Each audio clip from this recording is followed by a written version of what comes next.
too. Wow,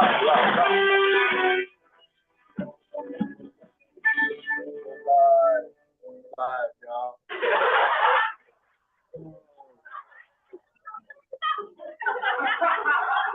What you say there? What you say there? I mean, Sunday, everybody out there, the viewing audience of Northwest Austin Council. What you say there,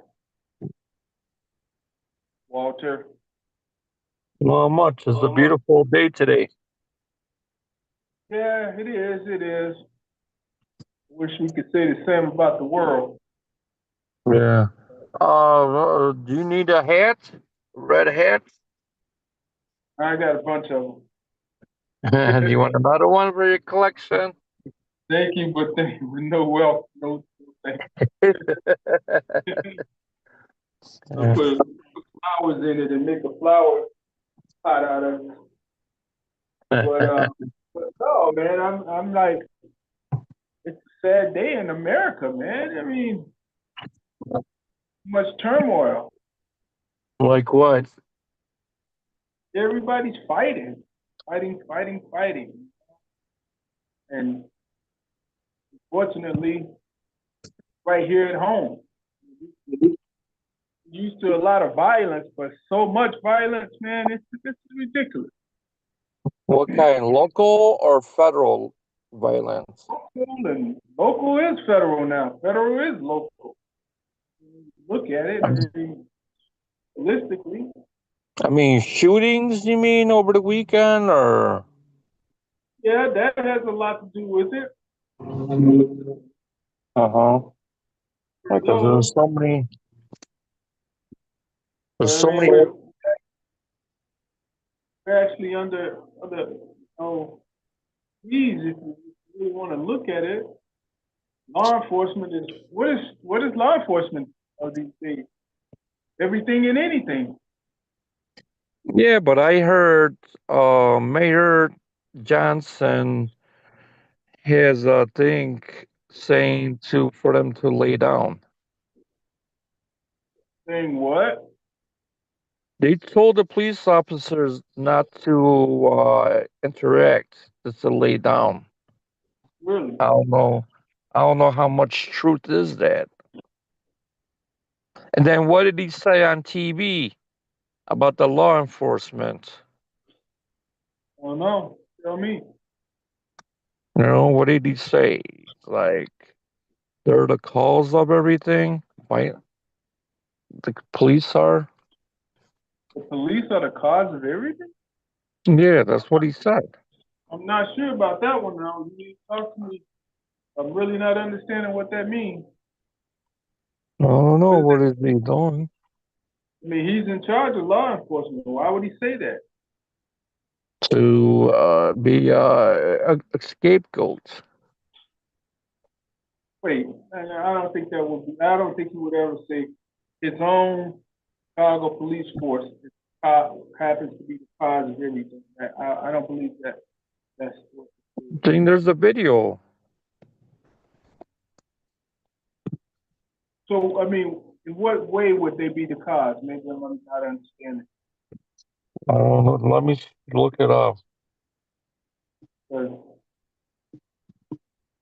Right, if you're telling them to stand down, and then on the same note, saying that they are cause, I really don't understand what that means. I mean, come on, what is it saying?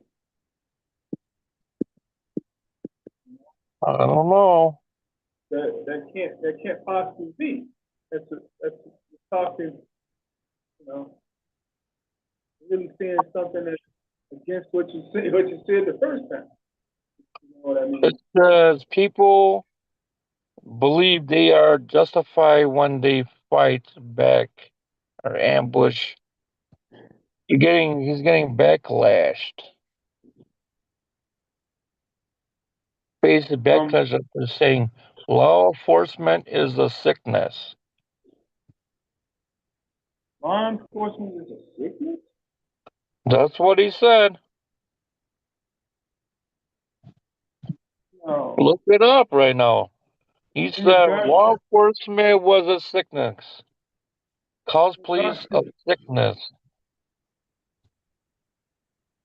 in regards to his own Chicago Police Department? What did he say? Yes, called them the sickness.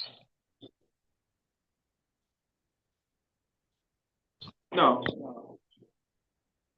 What do you mean, no?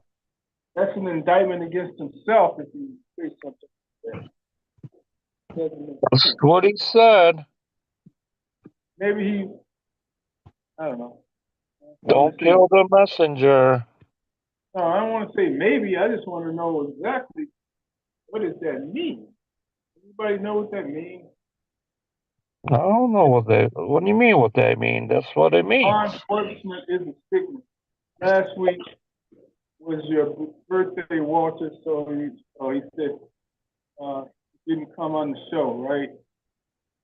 That's what Yes. the young said. Yeah, Right, right. last week was my birthday.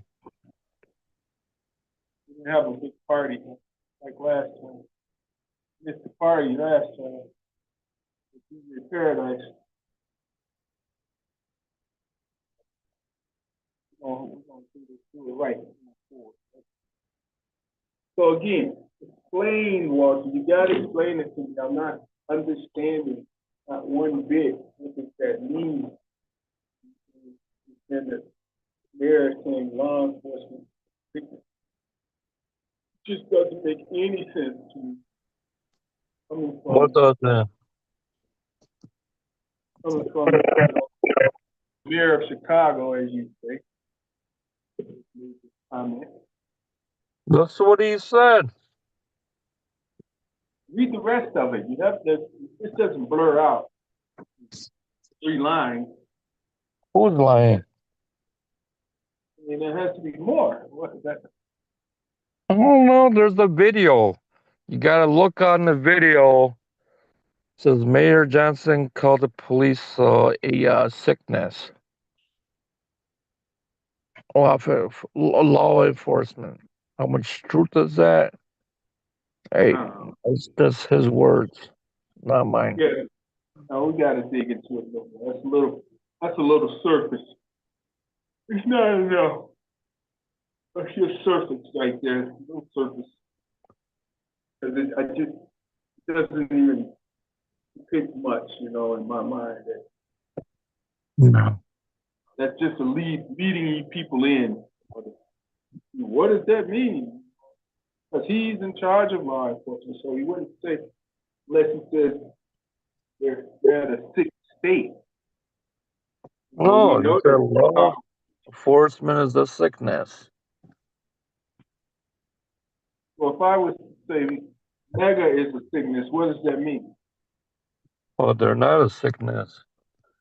No, but if I were to say that, what would that mean? Means nothing. Because That's what I'm it's saying. not a sickness. Well, that's what I'm saying about law enforcement. You can't say law enforcement is a sickness. I don't know. Look it up and see. Well, let's define sickness. Sickness means that something's ill and not working properly. If it's not Then ill and was not at the working properly, leadership. The leadership, the mayor. no, no, he wouldn't indict himself. Away. I would be What do you indicted. think where they get their orders from? The mayor. Yeah, but The you can't head do of the that. police. Head of police is a political job. Yes? No? He said it. So it makes no sense for him to make a statement like that. Well, That's why who's he the said head of the chief? The head of the police department is a political job, and the mayor appointed the person there. So this is what is he doing? I just know that there's no way possible for him to indict himself like that. Hey, look. Other than if he was probably saying that they're at a sick state because they're they're undermanned. You know that. No, he said it's a sickness. No, it's You hear that, all I DeAndre? have. Who? Oh, saying that. I don't think Andre is on here. Oh, he's on. The Um, doctor is on here. Dr. Rudis. That's Andre the Rudis. Andre? Yeah. You know he's PhD.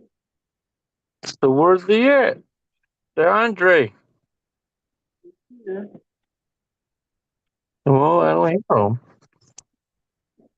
But Oh yeah, it's on mute. you do know he's part of district council, so yeah. Yeah, 15th. Yeah, what I met You know, him. I you know met what that him means. and a lady. That's indeed what that means. I don't believe, I don't know what it means. It means a lot.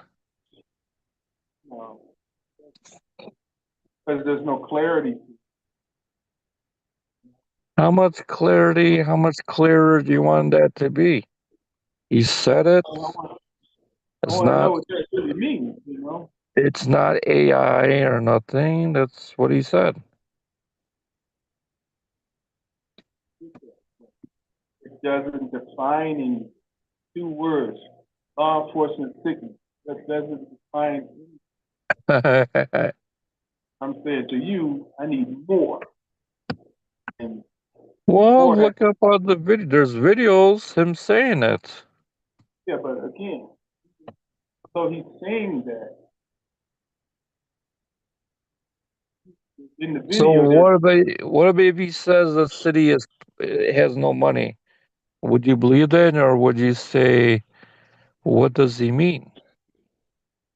well, that's kind of clear.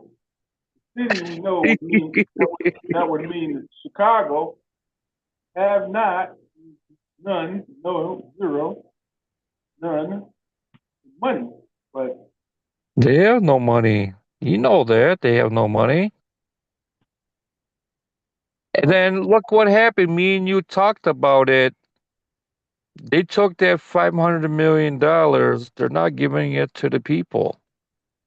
FEMA came in to Chicago and HUD talked to certain individuals in on the west side, Chicago, right, and it happened because he's but directing that money to infrastructure.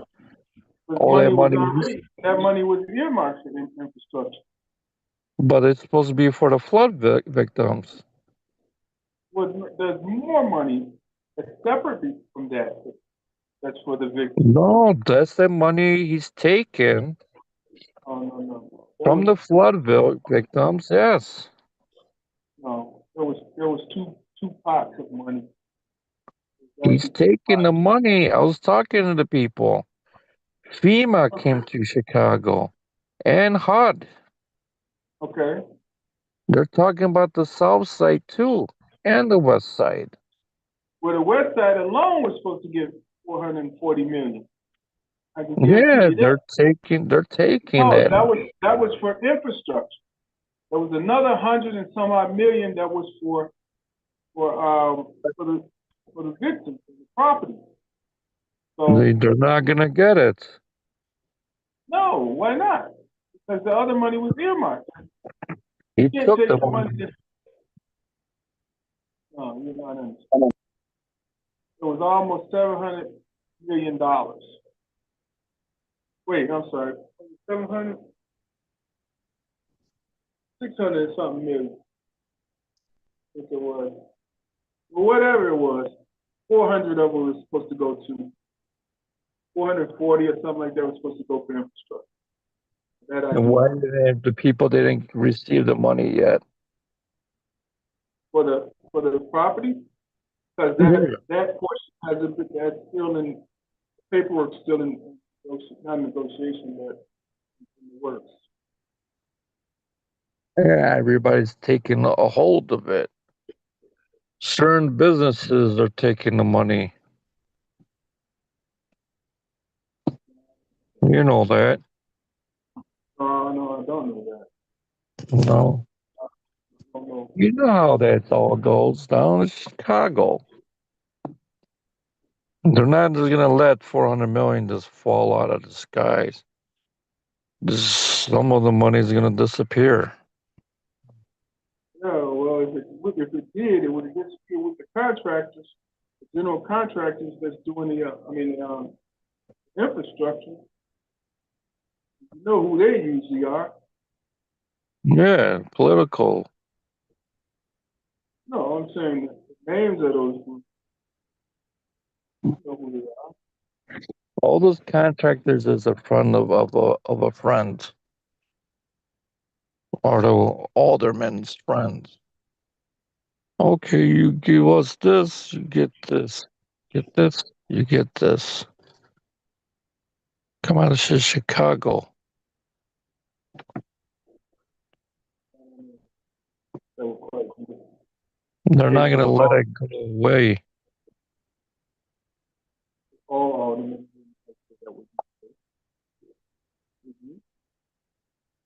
Hmm? But Where's everybody? Nobody. yeah,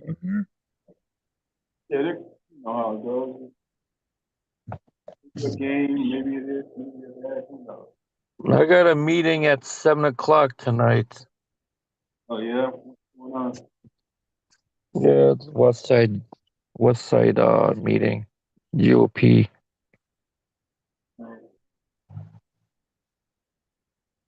So Where's where's all Milan the this year? huh? Where's who? There's no arguing today.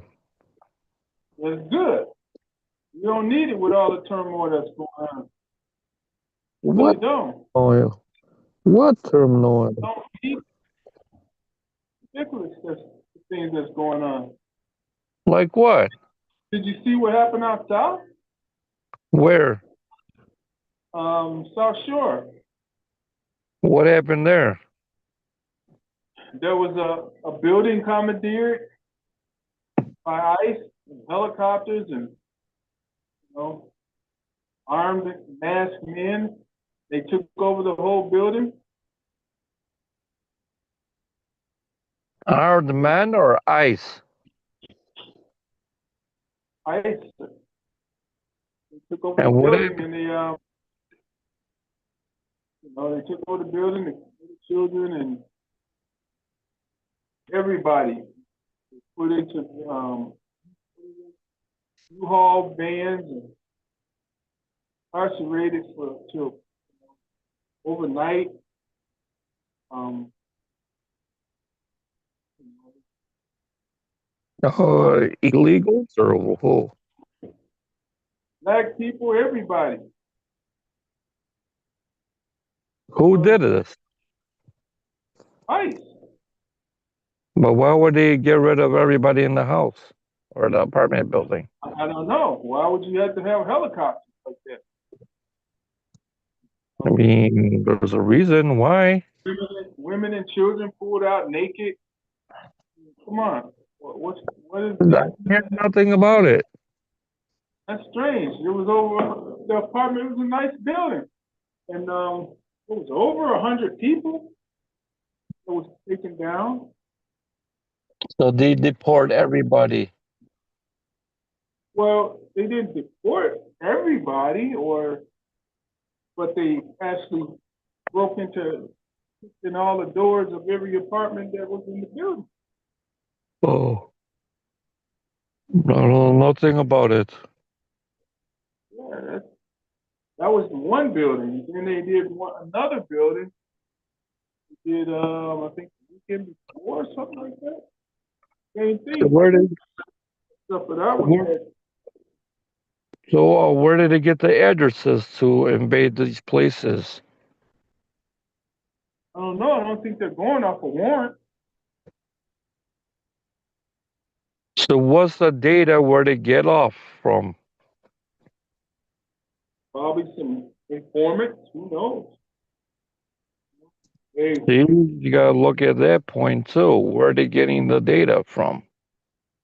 but entire building in South Shore that looks like there's over 30 apartments in there. So they must be looking for somebody. Yeah.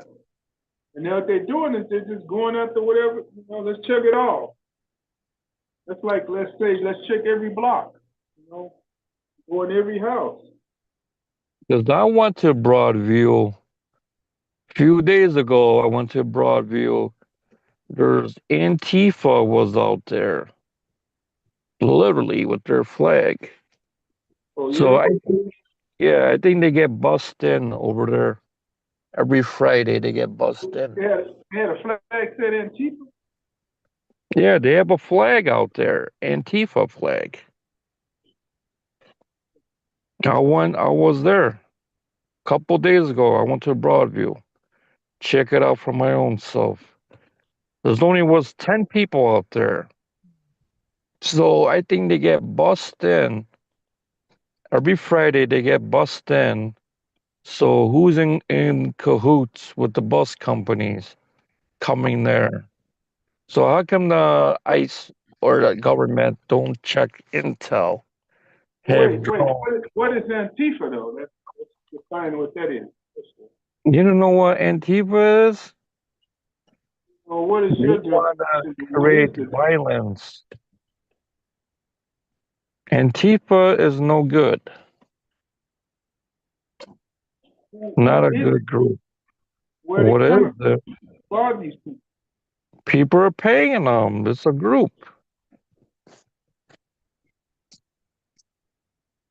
I mean, they arrested a couple people from them, from that group.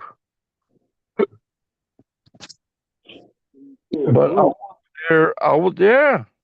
You never heard of that group?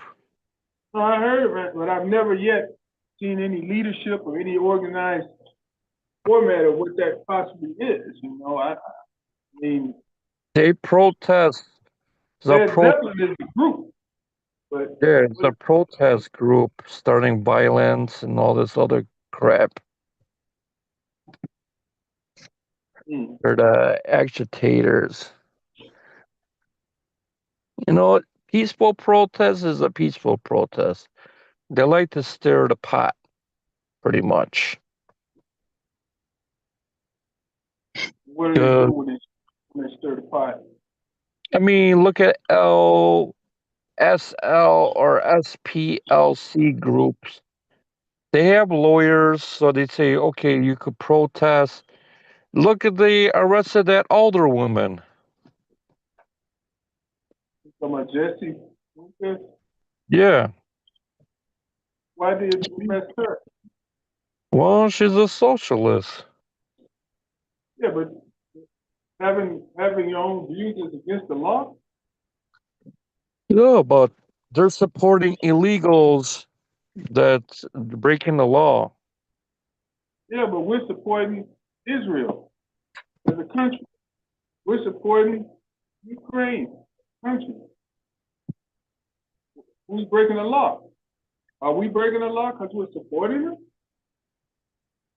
Well, it's in our thing to support Israel since 1948. But they're breaking the law. Why are they breaking the law? Creating genocide isn't against international law, against UN, against NATO, against the well, they don't even have the hot. So why won't they? Let me break it down. Why won't Hamas or whoever's running that, their leadership is making billions and billions of dollars? They keep everybody else poor, right? So how come the Hamas took hostages from Israel, started the mess, started it? How come you don't give back the hostages back and then the war will be over? Think it will? Yes. There's an ongoing conflict over there all Is, the is, time. there, is there anything in writing that says if you give us back, we will give you everything you need back and we'll be good with all of this? But the Israelis been there for thousands and thousands of years. There was no Israeli thousands and thousands. There was Yeah, it was. no. You had Hebrews. What do You you had think Hebrews are? you had people that are known as the Semites, and the Semites are a vast array of people. It's like, did you know that the Saudis are not really Arabs? What are they? They're got the name of, you can Google it, but they're Arab on the front end. But they're Semites somehow what was the name of that of? But look it up. They came out of Turkey. They came out of Turkey. Oh Uh, yeah, Aryans or whatever. Look it up. Look it up. It'll tell you who are the Saudis. What are their nationality or their real. But I'm telling you, Name Saudi from their tribe, Saudi Arabia, the Saudi family. So half Saud, their name is from Saudi, Saud family. or like Saudi or Masadi. Masadi means money in Arabic. Uh-huh. Masadi. It's from the Saud family. So Look them up. They came out of Turkey some 400 years ago or something like that. yeah, we all came from somewhere, but is No, but Hebrew people or the first Christians were Jewish, so they were always there. well, look it up really quick. Mhm. They came from somewhere. Oh, Don't we all come from somewhere? yeah, we did, but you got to. We're talking about lately. That's what we're talking about. Hey, I got Mr. Glover want to comment on those raids that happened out south. Hold on, let me get them on one second. Go ahead, Mr. Glover. Can you go ahead and speak? Uh-oh. Hold on, he'll be right back. Europeans. But my point when you said who are the by association they're supporting support a lot of wrong people. That's my whole point. And being that we support as a country a lot of wrong people, so does that make us liable? You know, Look at Ukraine. that's exactly what I'm talking about. So hold on, Mr. Glover, go ahead. I'm here. All right, Mr. Glover wants to speak on those raids that happened out south. Go ahead, Mr. Glover.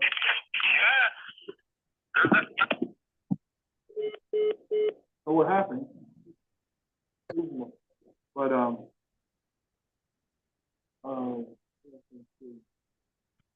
What happened? I don't know. He's probably gonna call me back. I don't know why. He keeps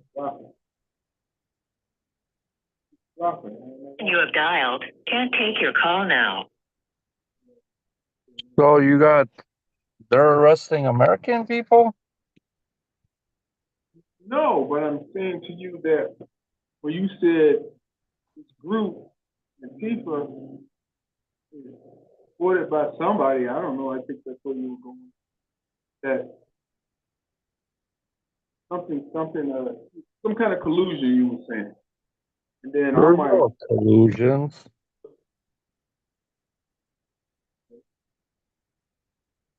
So you're saying.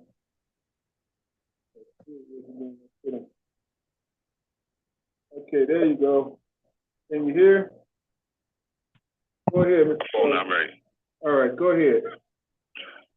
First of all, that situation. Can you hear me? Can you guys hear? Yes, Yeah. I can. Can you? Yeah, I go don't hear ahead. myself. I got to go through my phone, right? My regular phone. Right. You call me on. Right. You're on your regular phone. Go ahead. All right. Good evening. First of all, that first situation at 75th and the South Shore. Supposedly in that building, there was a Venezuelans and Afro Americans living in that building. Okay, The reason for the raid, they said it was drug dealers, and can you all hear me? Yes. Yes. It was drug dealers and several things, gangs in that building, which was a lie. It was families with kids, and what they did, they broke down every door of every apartment. They took kids and women away. They told the Afro Americans that they arrested them, and they said, if you have any warrants, you're going to jail. They threw all the people's belongings in the hallways, busted windows out. It was just a thing not to stop crime. And they threw all this stuff there, and it's all the immigration thing. And one lady, well, What happened? you want me to go now? Yeah. Go ahead, continue. All right. Well, first of all, should I start over? Did you all hear me? No, go ahead, we hear you. Yes. All right. That 75th and South Shore, they had that raid on the premises that it was drug dealers and things from Venezuela, which it was families. That's the lie that they told. They broke down all the doors of all the apartments, and Afro Americans that were in that building, they even arrested them and told them, if you have any records, you going to jail. They threw all the belongings of the people in the hallways. One lady mentioned to them, these kids are naked, and the ICE cat said, fuck them kids. Wow. This is really terrible. And it, like you said, with helicopters, it just didn't take all of that. They came in budget rental trucks, and they threw the families in the rental trucks. Right. All right. Now back to this thing in Broadview at Pizza. I'm not familiar with them. I think it's a left room group, but those people out there has been more than any 10 people, and those people are a lot of protesters. Okay, the police chief of Broadview, Tommy Mills, he's an ex-Chicago commander, retired from Chicago Police Force. ICE called him some names that he had never been called from another law officer in his whole life. Wow. So what's going on with ICE is it is totally out of control. And all I got to tell you all people, we're not going to go 3 years with this. Something's got to give. They want the people to get violent so Trump can say martial law. He is trying to bait the people to get violent. Now, tomorrow morning or even tonight, Illinois is going to file an injunction to try to get it paused for the National Guard to not come here. But isn't it federal law overrules state law? Trying to get violent. He wants the people to get violent. But so far, the people aren't falling for it. They're doing peaceful protests. Right. Who is doing peaceful protests? Is very, very serious. They're not doing peaceful protests. Any of you all see Trump in front of the generals and admirals? It was so embarrassing. When he got off cue, he could not even keep his thought together. He was everywhere. The man is mentally unfit. Yeah, that's what people are saying. And I don't know where it's going to come from. Another thing, and I'm going to get off, the economy is getting hurt. You don't see any, I went into Home Depot today. I'm talking about people shopping. At 1 o'clock in the afternoon, it's nobody there shopping. No cars, huh? I'm talking about shoppers, not people just being out there. This thing is hitting the economy. The farmers. China is not buying any grain from them. So what does Trump do? He creates the problem, then he fixes it. It's like he's done something. So now he wants to give them subsidies, the farmers, what he created. You know, people, it is serious with this man. Well, I don't want to call him a man. He ain't a man. A man don't act like that. Now he wants to hold money from the CTA, which the CTA is going to get the money, but Trump just want to see what he can do to mess with you. The 18 million he's holding from New York, all blue states, they're going to get their money, but they like to play games. You know, it is. We are in a state, and I'm going to say this. They can say what they want to say about the Democrats. They got some faults. But he had no other choice. Who is this? David Glover? Because people are getting ready to get bills. But Democrats want women, like trannies everywhere. In some cases, all of them. So dang, so Trump Glover. had a lot of problems. Glover. He'll divert this, divert that. But he ain't going to keep getting out of all this. Glover, you like the Democrat Party? And this is what's going on, people. The guy's insane. I think Democrats are insane in the membrane. And those generals just looked at him. Didn't make any gesture one way or the other. And that threw him off. Right. He's not used to that. That threw him off. They even gotten people trying to the Republicans, don't you see that something's wrong with him? They went to Johnson of the Speaker of the House. And there was a politician here, and she was questioning him. Don't you see something is wrong with him? You know, hey, this is no good. This is no good. Believe me. And all of this is just a charade that he's doing. But people, I don't see it last for 3 years.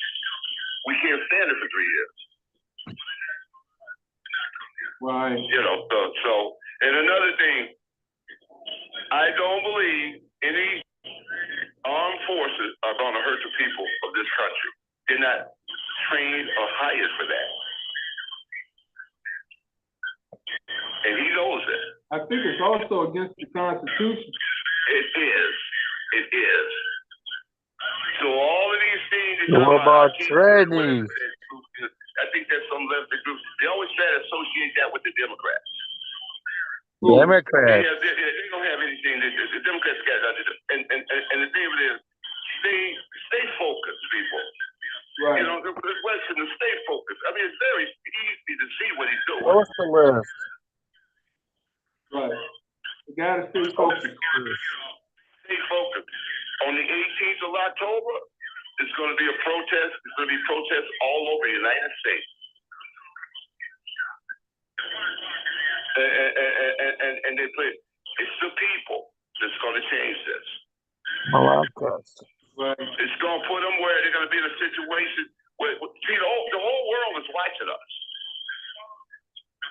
We're the last in stock of the world with this clown that's up there. So I think I've said enough. And if people watch the news, forget all the rhetoric. Not only news, and then maybe some of the news ain't all right, but just go to different areas. You ain't got to, you know, but see, don't believe what they tell you. Believe what you see, what they do. Right. All right, well, anyway, I appreciate it. All right, Mr. Bro. I'm going to continue to listen. Okay. Great. Good commentary. All right. Thanks. So, Tiny, you there? So what's he talking about?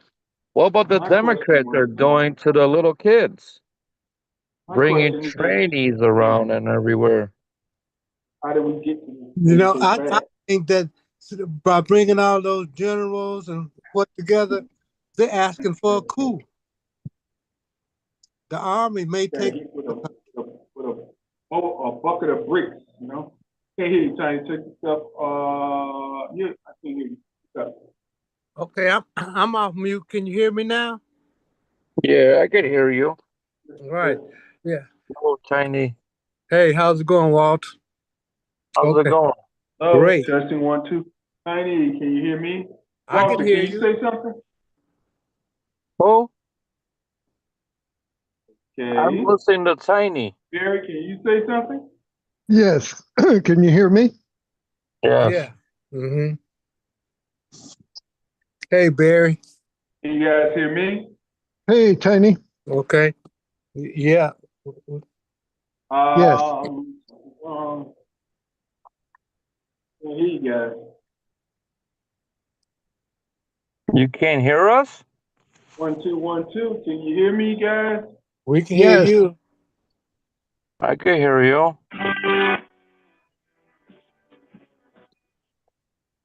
You probably turned on the volume down. I don't know why you can't hear me. I can't hear you guys. Yeah. Uh-oh. Uh-oh. Did you pay the bill?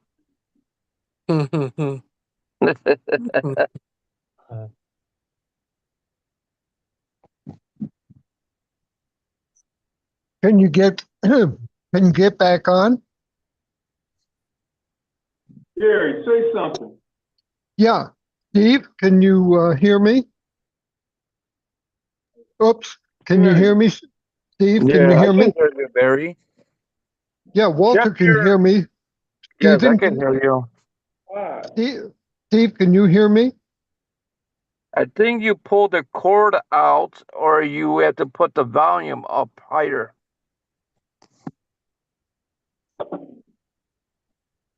Walter, I don't think he can hear. Oh. Gary, Because Yeah. there's a main one. Walter. Yes. Yes, All right, we there can we go. hear.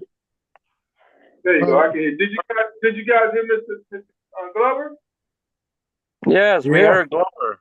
Mm-hmm. Okay, so good. I was just wondering. So he gave some information about what everything was going on the south side with the raids, and he also said that Antifa has nothing to do with the Democrats. So who And are they with Antifa then? They're protesting, violent protests. I seen their flag down there at Broadview. yeah, I was there. we don't know who that they are. Nobody's ever said who they are. I've never seen anybody stand up and say this is leadership. So I don't know how that's supposed to be depicted as So democratic. who's supporting them then? Probably the same rich people that supporting Trump. No, You don't think so? I think it's the opposite team. You think poor people are supporting him? No, the rich billionaires or somebody else. Yeah, They're supporting chaos. but the rich billionaires are supporting Trump also. There's two different kind of rich billionaires. There's Republican billionaires or there are Democrat billionaires. Think so? Yeah, I know so. You know, you just gotta follow the money. Follow the money. Sounds like a problem most people want to have, huh? Like, There's peaceful and there's non-peaceful.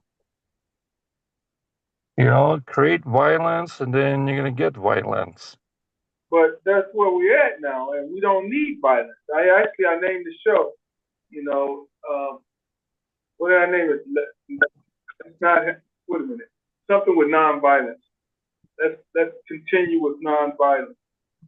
You got local violence that happen every day. You don't hear those statistics no more. That's swept under the rug. You just hear about federal violence.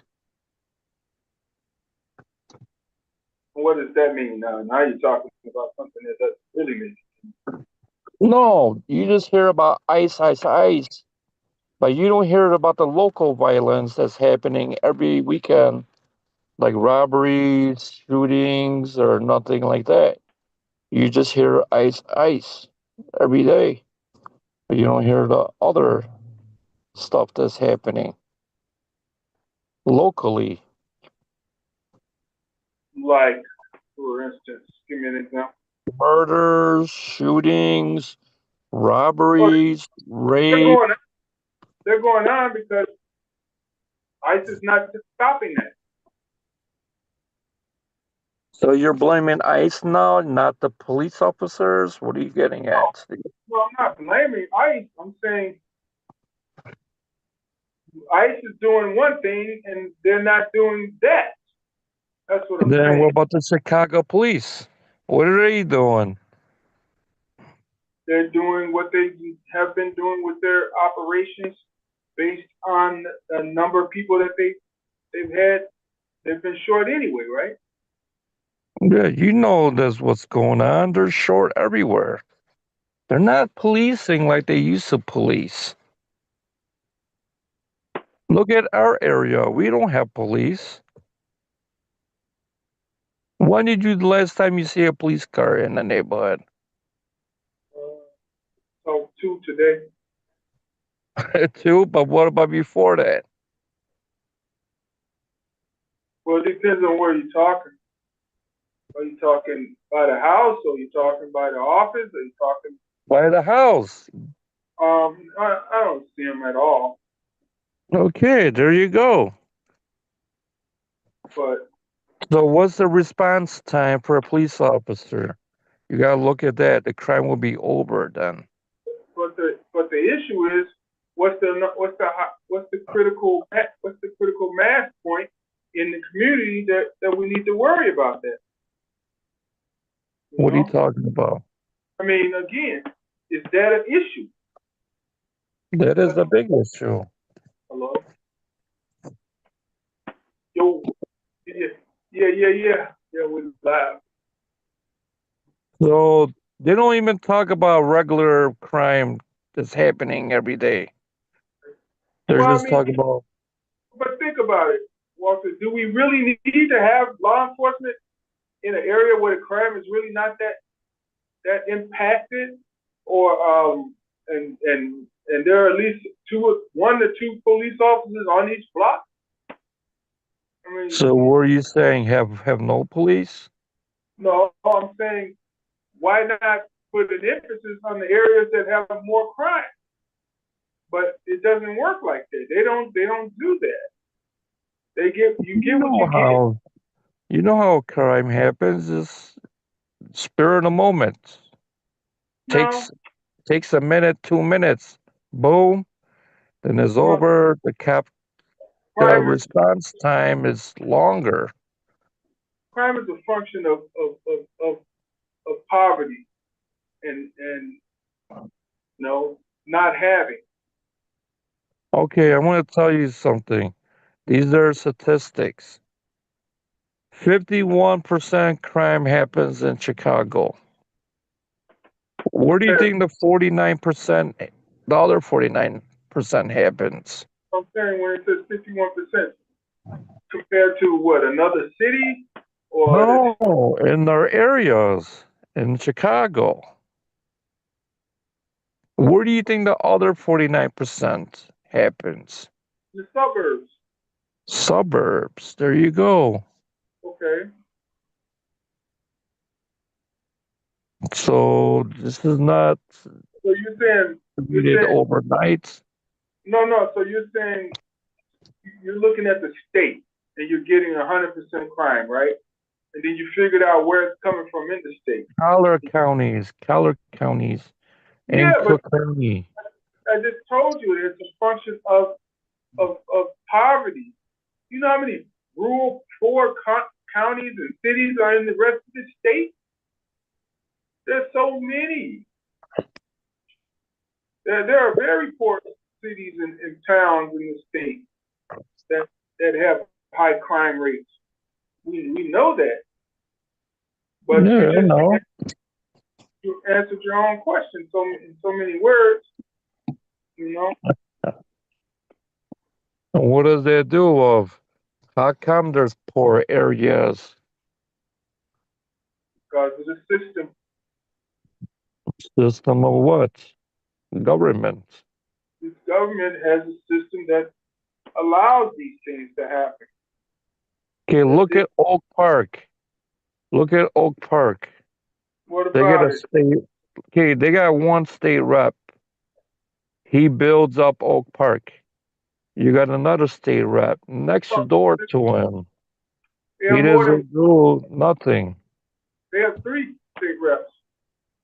They have a Okay, senator, and they have two representatives. okay, I know that.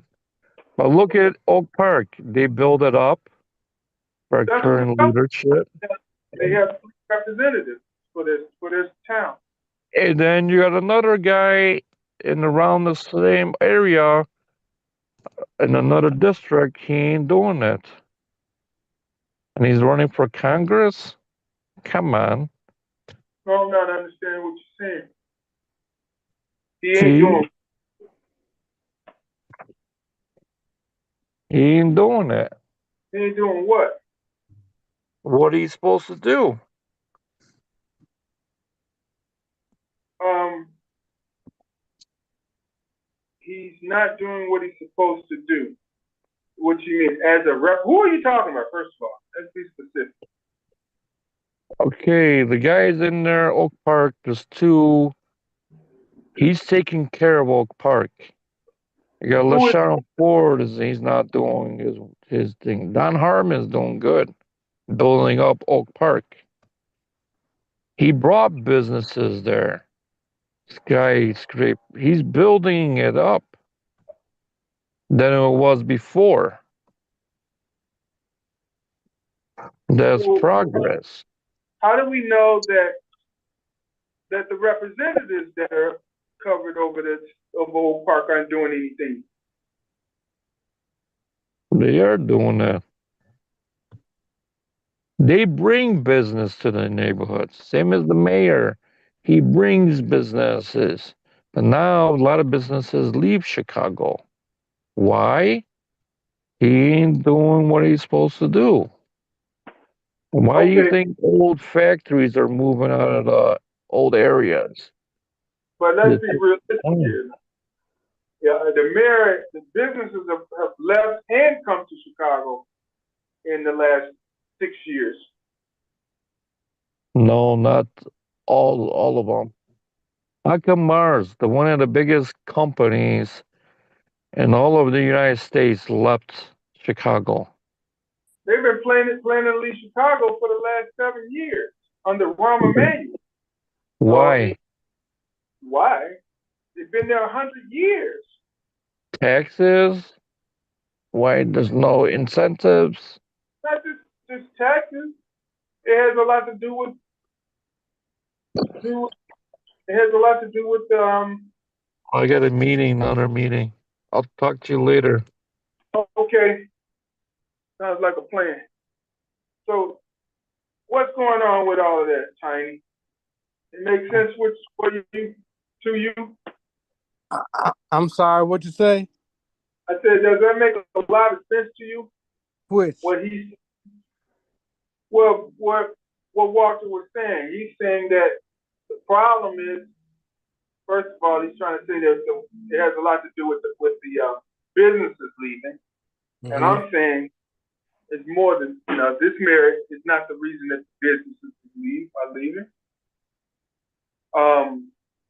We had businesses coming and going over the last 6 to 7 years, and we've had 3 mayors.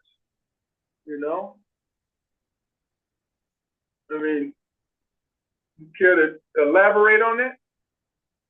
Well, I really don't know, Steve. Like, I'm thinking these days, we don't know what the government is going to be like. I think it's good that Trump is destroying everything. I think when it rebuilds, it's going to be socialistic. And I think that the other day, when they were speaking in front of all those generals, they asking for a coup. We may have a coup in the United States. Wow. Now So, that I never thought of. I never thought of that. Now that's something I didn't think about. okay, yeah. So let him keep on. Let him keep Wow. on. That's never happened. Yeah. Not in the US. Not in the US. Mm-hmm. You heard DeAndre? That's a big pill to swallow there. Mm-hmm.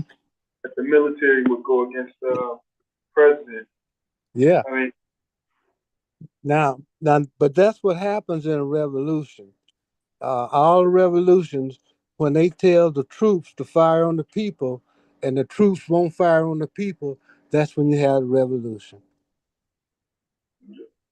Well, from something that I was told or read regarding the actual military, it was said that the military cannot,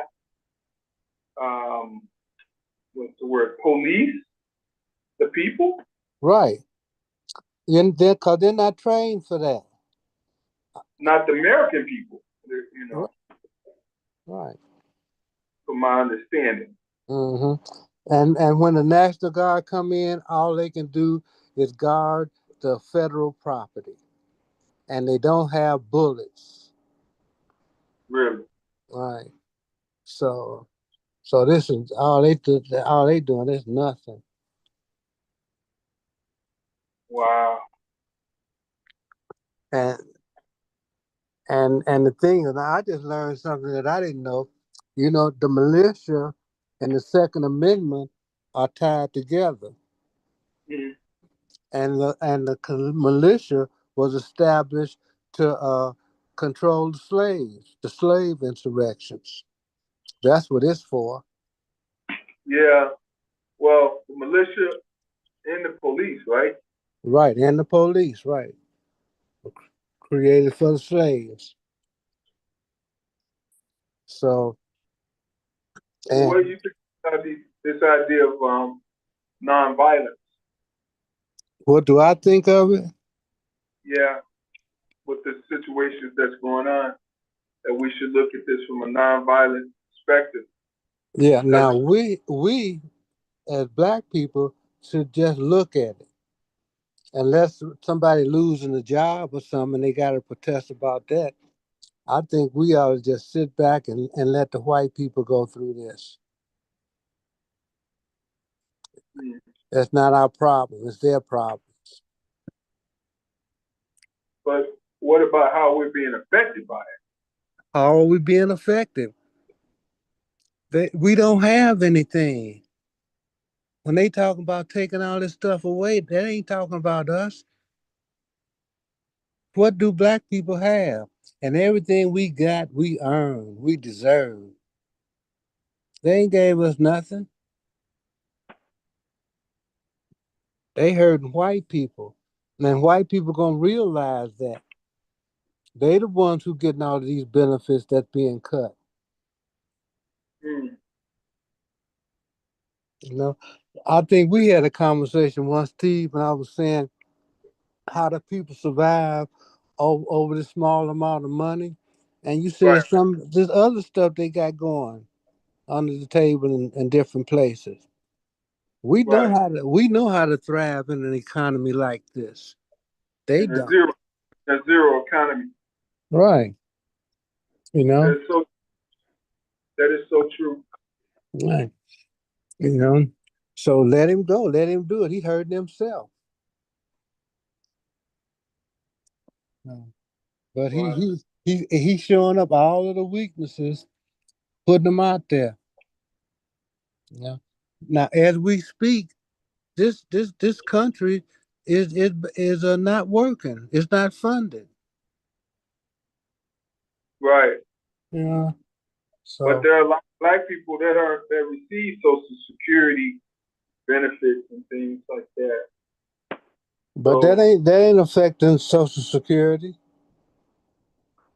what do you mean? I mean, but the Social Security will still be paid. It's like only the federal employees who are not being paid. Yeah, but the employees have to make sure that people get on it and stay on it, right? Right, right. You know. So you saying that's only temporary for the people, the actual recipients? Yes, I think. Okay. I think. You know. So But their money is already set aside and earmarked to go out. Although the people that administer it and make sure that they and manage their money, they're not getting paid but they're still going to work. You know that, right? You mean what people are going to be paid? The actual people that work for Social Security and so forth, they're actually still going to work. Yeah, They're working. they're going to be working, and then but they won't be paid until after this is settled. This sequester or whatever it is. Yeah, but see, like Social Security and stuff, they even said now they're not sending out any more checks. You got to have what is that, direct deposit now? Right. So everything is already set up to just fall in. Yeah. So and it's I don't think many people are going to receive actual how do I put it? They'll think many of people are actually going to. Do people really receive checks anymore in the mail? yeah, some people do. They say they're gonna stop it now though. Wow. Uh, uh, you know. So it's gonna be all right. It's a little rough, and it may be a little rougher, but after this is over, it's gonna be all right. Right. You know, but but we don't know what the government's gonna be like. And when a guy like Danny Davis, who's been in there all this time, step out, and he ain't sick, you know what I'm saying? He ain't got no kind of stuff coming on him. He Right. just don't want to be a part of this bullshit. Right. You know, it's no telling what Congress is going to be like. You know, so cause it's gonna be shook up. Yeah. So, you know, It's a big shakeup, right? right? You know, so but That's why we need some leadership in there that can manage that mm-hmm, and that can be a voice for the people and back to the people. mm-hmm. Um, so, but I have no faith in the government. I think we have to do it for ourselves. And I've been listening to Napoleon Hill and people like him who say that it all starts in the mind, and we have to change our mindset. We have to stop thinking like workers and start thinking like owners. You know, Right. and we to set up our entrepreneur programs, and you know. But this last year, I want to work about mental health. I really do. Uh, I have a 20-year-old daughter who tried to commit suicide yesterday. Oh wow. Yeah. Sorry to hear. Oh man, yeah, my baby. And and so like I have to do something about mental health because it's affecting me personally, you know, Right. but it's affecting everybody personally. Everybody on this call either been in some kind of therapy or know somebody who been in it, got a family member in it. It Right. we're all being affected. We got to do something. Right. You're right, Tony. You're absolutely right. All right. And I say if we all get together and just start talking, stuff come out. You learn something whenever you talk. You learn and you meet people. Right. And, you know, I want to stamp out mental health illnesses on the West Side. It won't. Okay. Will you But guys help me? Will y'all help me? hold on, Tony. Mr. Glover said that his Social Security won't be affected, so I guess the checks are still going to be rolling through. Right, So that's good to know. right. Just the employees are really going to feel it. And some of those people need to lose their job. They be so arrogant, talk down to you when you come to get services and stuff. You know. But Good to know. yeah, Good to know. good to know. Good to know. Yeah, the check's still coming for them, but the workers. I understand that congressmen and everybody else is still getting their checks also. Right. And I think everybody needs to say if you ain't doing your work, you don't get your job. And Congress shouldn't be paid if nobody else is being paid. You say hold their own checks up, huh? Right. Right. I think that'll make them try to do something, Right. you know? Well, let's back to the mental health piece. You're absolutely right. Mental wellness. If you don't have mental wellness, it goes hand in hand with physical health too, right? Right. Right. As you just said, people harm themselves. The physical. Right. So, yeah, we definitely have to look at how we manage mental wellness, Right. and how can it be managed better. I've seen some things just done up and down the street that just make me wonder. It's like, what is going? Man, if you have you been down Madison from downtown to Oak Park? I have. It's it's it's a time warp. It's like you're going from, okay, this is a downtown metropolis to this is, yuppie living to this is bottom out living, barely living. People that are destitute, that have mental illness, that are affected by drugs and addiction, homelessness, death. You see it right there, up and down. It's like, so it's a tragedy. It's like you're going in time once you come from down. Once you cross, let's just say the Loop, City Hall, City Hall, down Madison, going west. And then you go over the river, and then you go, okay, now you're getting into a neighborhood. In the neighborhood, everybody's walking dogs, drinking coffee and cappuccinos, and then all of a sudden you get down past Western and blam! Yeah. Devastation start coming in.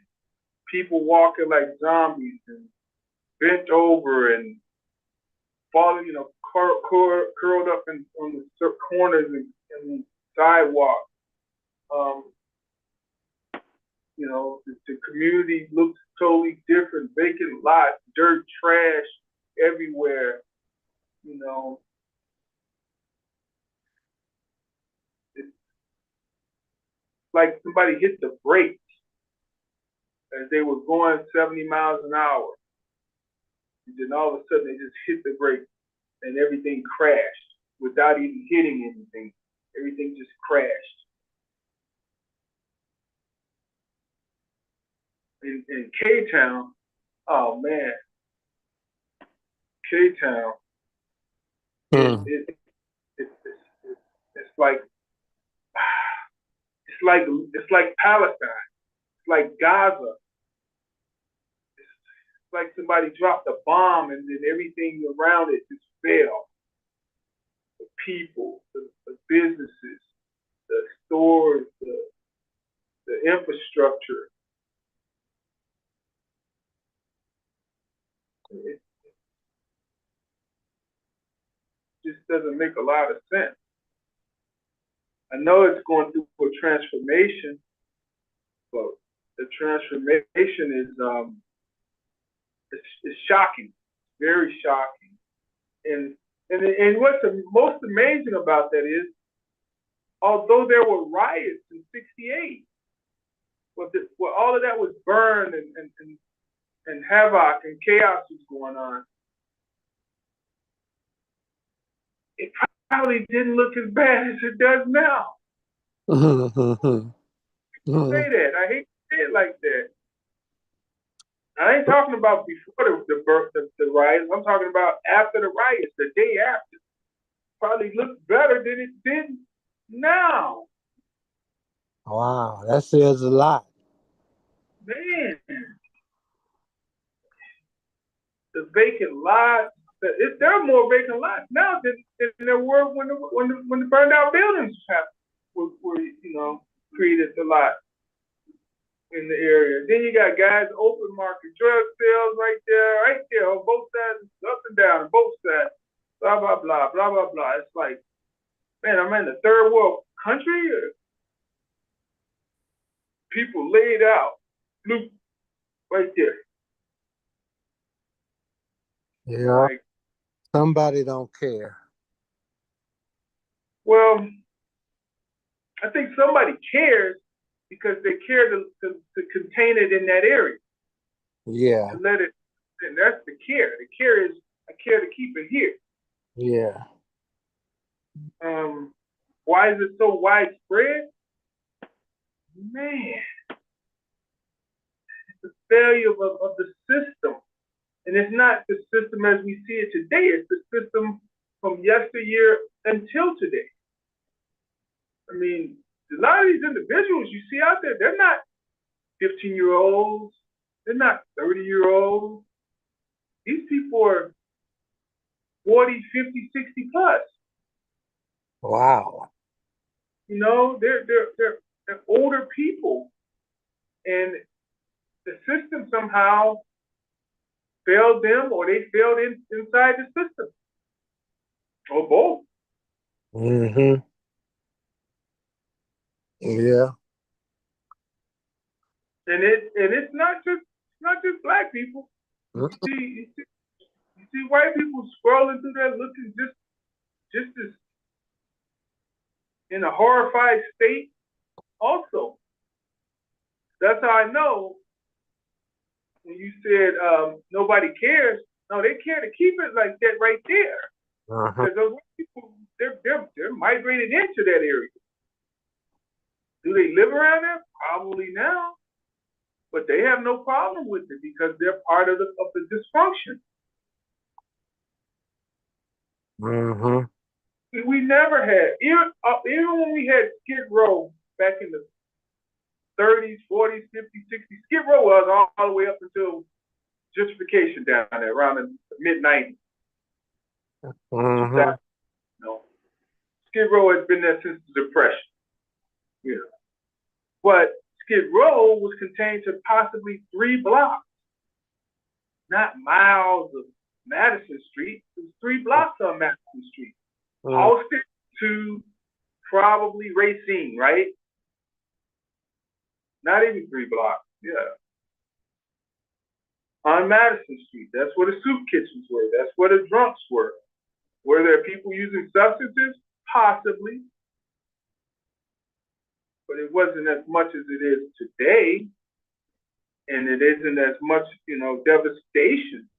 Like I said, there's a big shock of culture and not just culture, but classism. If you were to take Madison Street, starting from State Street, and head west, you feel like you were in a time warp. You feel like you were, man, it's a depressing thing to see K-Town the way it is. Yeah. And then you got places like Bricks that try to, sustain and hang out and do what they do, but just go 30 yards south or 30 yards north. It's devastation. Washington Street or what's the other street? Would it be Monroe? Yeah, Monroe. It's hard. It's a hard pill to swallow, just to see a community of people just destitute, riddled with mental illness and substance abuse, poverty, crime, and the hidden thing that we do not see and talk about is disease and health. Not mental health, but disease and physical health. AIDS got to be rampant in these areas. Yeah. We don't even talk about AIDS anymore. And that's just one of the is it considered disease? I don't know what is it. Yeah. But Are they just waiting for everybody just to die off and drag the bodies out? I mean, is that what we're waiting for? I heard of rock bottom, and then things just can't go any further down. They got to go back up. But Lord, I lived in Cape Town. I thought it was rock bottom then. Mm-hmm. 70s, 80s, 90s. I thought it was rock bottom then. I mean, when crack hit in the 80s, oh, it was bottom rock. The 70s, yeah, you know, after a little bit after the riots, yeah, it was bottom rock. People still kind of sustain a way of life over there. Did you have crime? Yeah. Did you have gangs? Definitely. Did you have robberies? Definitely. Did you have murder? Definitely. I mean, but now, man, people die when the wind goes by there in Cape Town. And you know what? I hate to say it. That portion is more devastating than Lawndale. You remember how Lawndale used to be the rock bottom 16th Street? You know, 16th Street had been rock bottom since the riot, all the way up until what? 10 years ago, maybe. 5 years ago.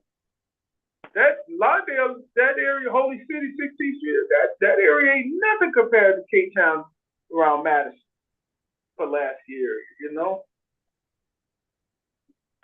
I don't know. So, what's going on, Crystal? What you say?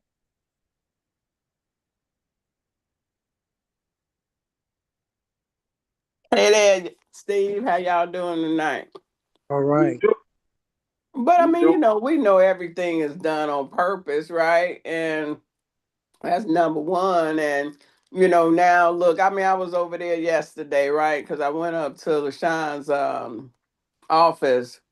Mm-hmm. He had the petition event, and but you know, looking, you know, seeing the new medical center going up over there, and on Madison, and you know, and then you know, seeing, you know, driving past other buildings that they done been rehabbed, they not open or whatever, you know, just kind of checking out the scenery, right? Mm-hmm. And you know, I always thought that too. It's like, you know, I mean, because you know, you can go over there on Pulaski and Madison. This 8 o'clock in the morning, somebody standing in the middle, standing in the middle of the street, sleep. Okay, Right. standing, and Right. then nodded out in the middle of the street. And you know, and it's like, you know, I always would think, okay, you know, this has been like this 60 years. What's going on that, you know, you got urban over there, you got all these drug addiction programs, and you know, you still see this, you know, and but you know, I guess a long time ago, I mean, well, of course, I'm from Chicago, right? So I've seen it. They'll let areas go, and then somebody will come in and they'll just bab everything in the area, right? And then, you Right. know, next thing you know, you'll see all this stuff raved, all those people gone, and you know, like they did in some cases with the projects, right? You know, Right. tore Am I the only everything one down and lost the left the sound? land vacant, or you know, developers came in and built new housing and all of that kind of stuff, you know. And so that's what I see, that in the next, you know, because all that land, all that space, all those empty buildings, they probably all owned by somebody, okay? And or if they ain't, the city holding on to them for a reason. And so yeah, it's gonna all of a sudden be this development boom over there, and you ain't gonna see no more people standing in the middle of the street sleep. Okay, they're gonna get them out of there. Yeah. Yeah. I mean, it wasn't that difficult with Skid Row because Skid Row, like I said, was only like 3 blocks, Halsted to maybe Racine. and there were, you know, you knew the soup kitchens, the motels, hotels, or whatever, they kept the people. And so when those buildings disappeared, the people disappeared. But it's different in K-Town because you got blocks and blocks and blocks going south, going north of Madison, as far as Lake Street, going, you know, north, as far as south as, let's just say Roosevelt. Where does Lawndale begin at? Roosevelt, right. So how do you, and let's just say starting from, I don't even want to go back to Western because that's too much area. I'll just say Madison and Pulaski or Hamlin East, and all the way down to Cicero on the west. How do we how is that going to be so transformed? Hi everybody. This is Camilla. Hey, you know, in the 60s and 70s, it wasn't like that. We had a lot of resources. We had a lot of community centers. We grew up at Sears YMCA. They had the Hamlin House there at Hamlin in Madison. They had the Cascade Bowling Alley there. They had the show right across the street. Alex, yeah. Yep, the Alex, yep. And we had all of the clothing stores where we would go shopping. We had dentist office, doctor's offices. They had CAM. A lot of us got summer jobs through CAM that was right there at Madison and Pulaski. So it was a lot of things going on in the 60s and 70s that kept kids busy, and things weren't like they were. I believe that the changes started occurring in the 80s and then in the 90s when like the drugs became rapid, and the epidemic of drugs. Then not only that, along with the drugs, mental health, because that's when they started closing down all of the mental health facilities. We had Bobby Wright there on Kedzie and Madison. It's still there, but that's a joke to me. But anyway, that was open. They had on Central. It was a what do they call? It was a mental health facility there where the residents lived there. They shut all that stuff down. Then you start seeing what street you said? On Central, right near Lake. It was right across from where the Shine King was. That they opened up on Central, because you know Shine King used to be there in Madison and right across the street from that big building. Yep, that big building. They lived there. There was some other mental health facilities that they had that, I mean, they stopped funding them and they shut them all down. So now you got homeless, mentally ill people, dual diagnosed people with substance and mental health just on the streets rampant. Right. So that caused a lot of the problems as well. Yeah, I know this has been a time lapse situation. It's not just something that happened recently under our current mayor, nor our previous mayor, or the mayor before. It's been a decades in the working. But yeah, those stores start closing down. We had we had Alden Spiegels, we had Evans, Three Sisters, we had Goldblatts, all that stuff was down there on Madison. Yeah. Woolworth. I remember the Ventures of Communities and Zare, all those old school community stores.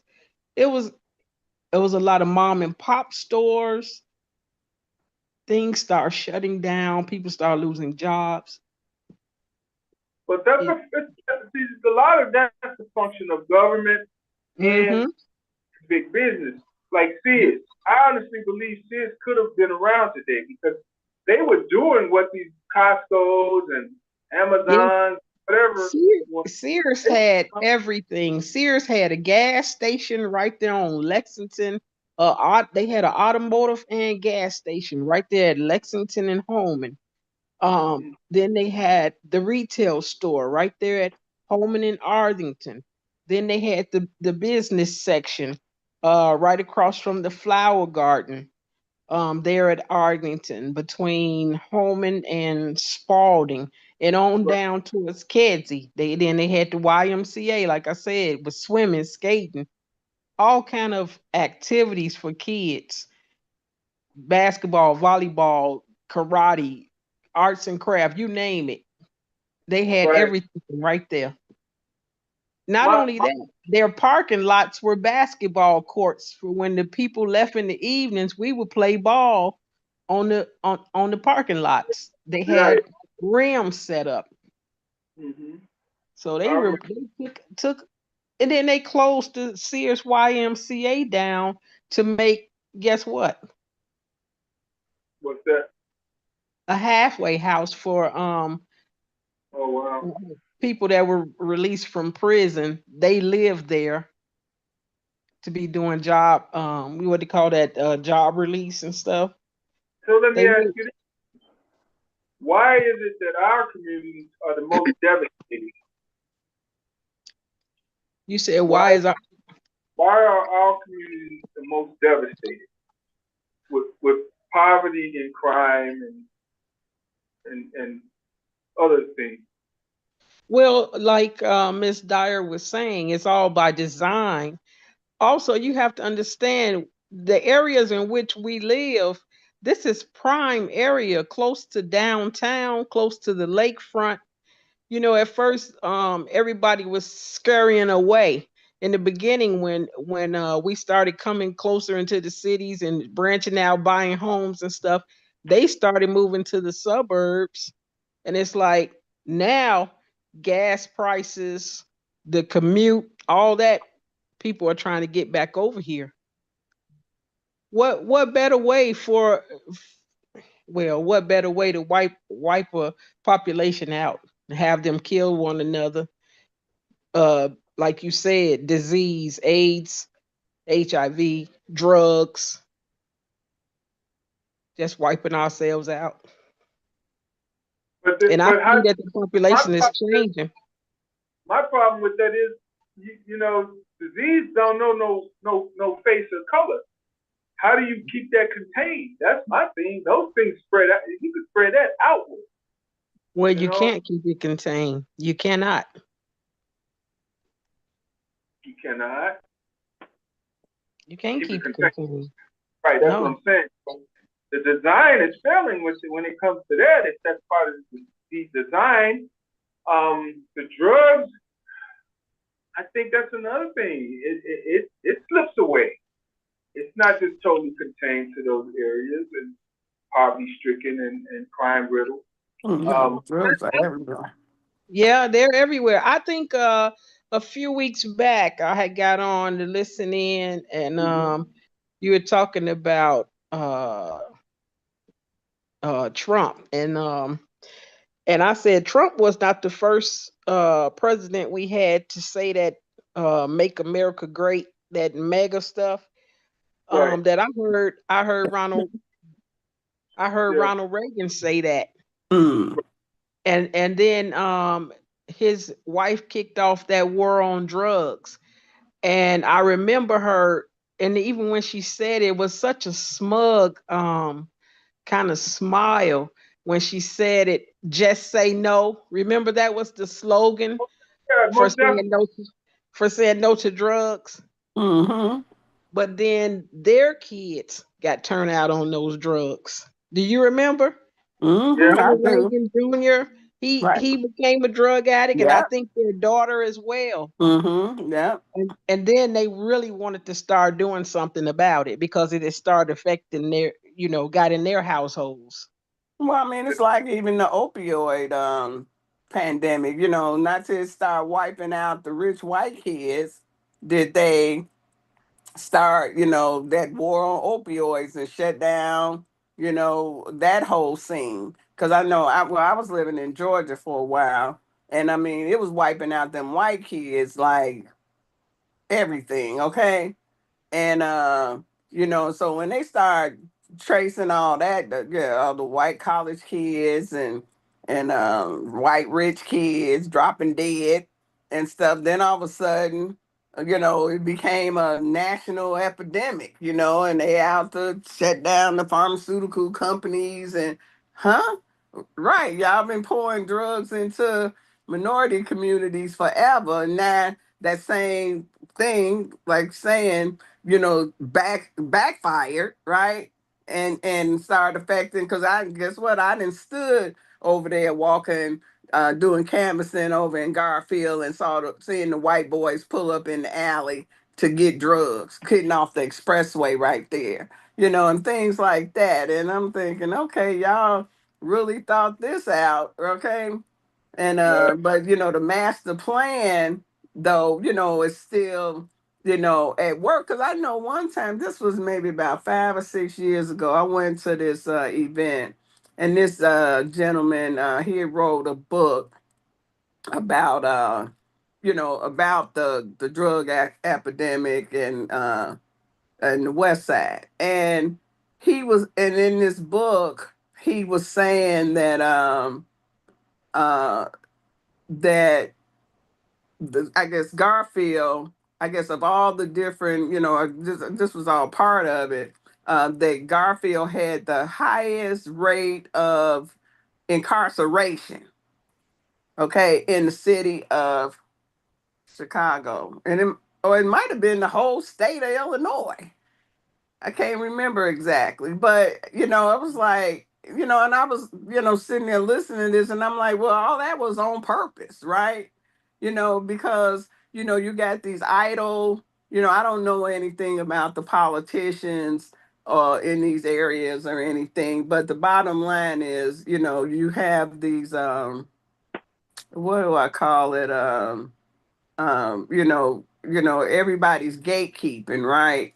And you Mhm. know, and people will you know, I hear people. I actually heard somebody say this yesterday about how, you know, you know, trying to open a business over there, a black-owned business, and you know, and they came up against the gatekeepers and you know, moved they you know business somewhere else, you know, and you know, because they saw how, and it happens. It's just not there in Garfield. It happens in other black communities also with black aldermen, and they trying to get, you know, a store, you know, whatever, you know, they doing everything, you know, they got their money, they, you know, they already, you know, servicing people in those areas, and but they'll get no help, but yet they see, you know, these other um nationalities come in and all of a sudden pop up. They didn't open a liquor store. They didn't open, you know, a store, and like you know, Good uh, point. Good point. I want to talk about that too. We want to talk about 40 acres, and we want to talk about Living Fresh Market out in Forest Park okay, because it's kind of segue. I think Living Fresh Market in Forest Park, which is over there where Minister Winston has the mall, I think they're going under. From what yeah, I'm they hearing, are. I did read that. they said that no one is in there. The shelves are starting to become bare because they're not restocking because they're not getting any patrons. And I'm saying, how did that happen so quickly? I mean, isn't it a newly created market? My understanding. Well, And then now, how that happened is you got the Walmart at the other corner, and you can buy groceries, clothing, and everything you want to buy up in the Walmart. That competition. yeah. I got you. Got you. Location, location, location. And if they're not beating the prices, then they're beating the customers up. And in this day, the customers are really getting beat down because of the economy on the federal level, which, Mm-hmm. which makes sense. Yeah. So how do we not?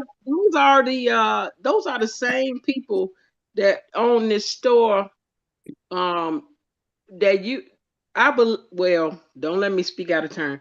I believe those are the same people that own this, that got, it used to be Leamington, but now it's a Living Fresh.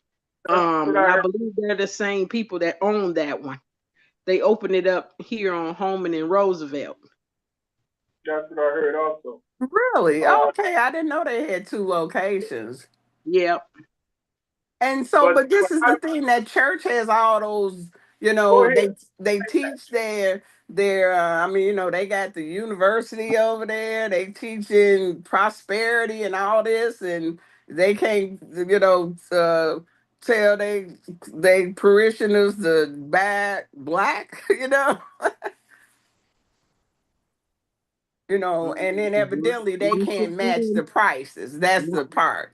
Like you're saying, they can't match the prices, and then with the tariffs, because that I saw her on TV. She said the tariffs is tearing her up. Mm-hmm.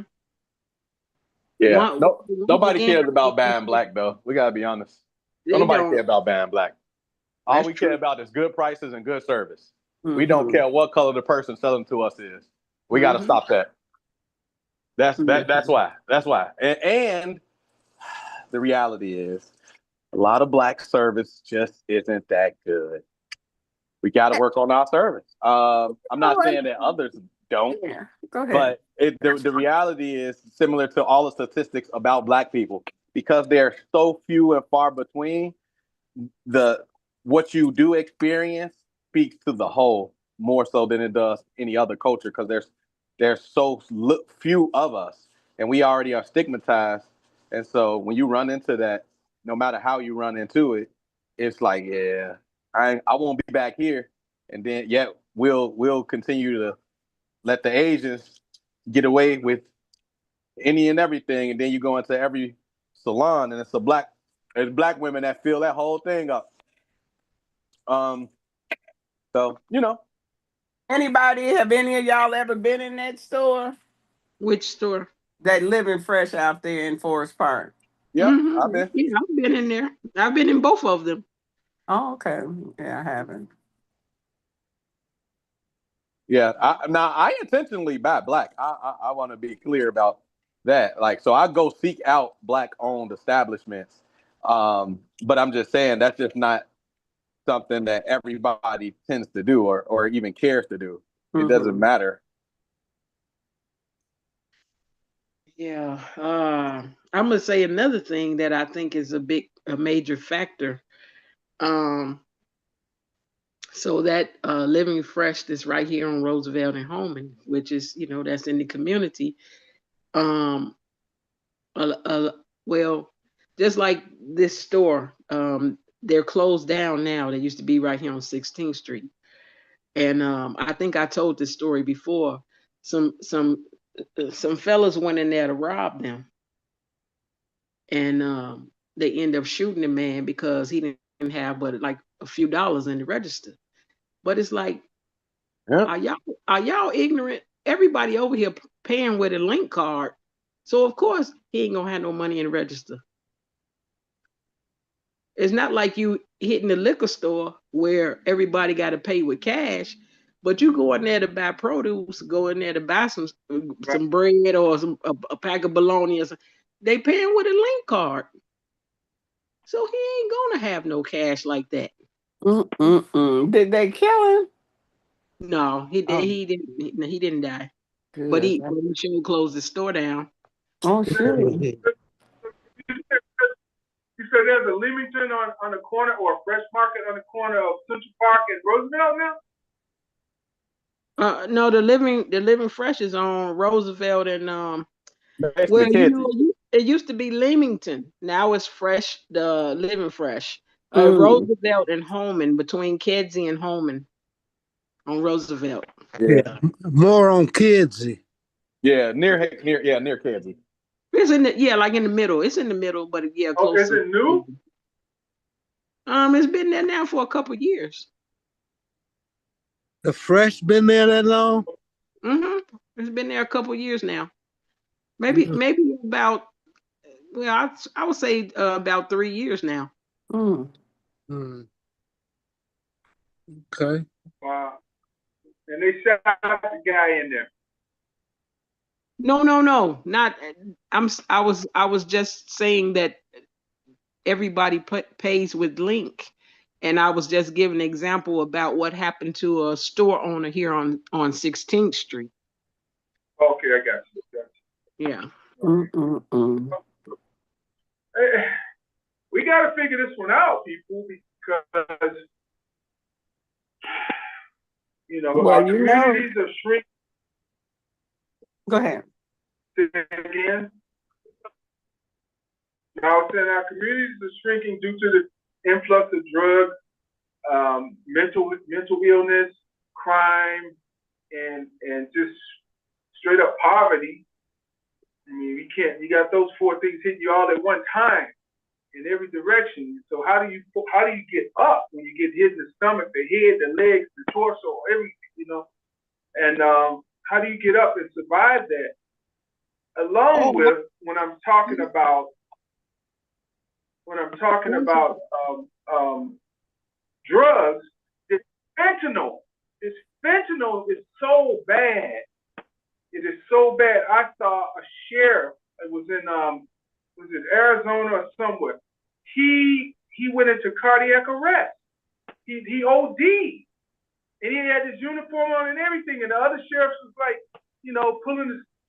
put Narcan in his nose and all. I'm like, this guy just takes him. Is he a drug addict? Because and a sheriff. And what it was, I think they went to. He opened up something that he took off somebody.